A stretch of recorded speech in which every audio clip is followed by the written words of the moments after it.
আজকে অনেক দিন পর আমাদের বাড়িতে হবে তেলকই, আর তেলকই খেতে কিন্তু খুবই ভালো লাগে। এইসব থাকলে দুপুরের ভাতটা জাস্ট জমেই যায়, তাই না? কিভাবে করলো তোমাদেরকে তো শেয়ার করতেই হবে, তাই তো? চলো বলেই ফেলি। তেল যখন গরম হয়ে গেল তখন কিন্তু মাছগুলো ভেজে তুলে নিল। তারপরে দিয়ে দিয়েছিল গোটা গরম মশলা। গোটা গরম মশলাটা ভালো করে ভেজে নিয়ে, মানে হালকা করে ভেজে নিয়ে কিন্তু তারপর টমেটো দিয়ে নিয়েছিল। টমেটো কটা কেটে রেখেছিল। সবার আগে দিয়ে দিয়েছিল আদা রসুনের পেস্টটা।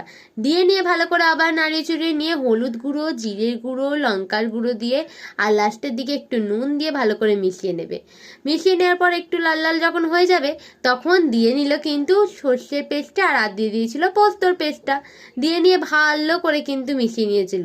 ব্যাস এইটুকুই। হালকা একটু চিনি দিয়ে নিয়েছিল, এটা তো বলতেই ভুলে গেছি, হালকা একটু চিনি দিয়ে নিয়েছিল।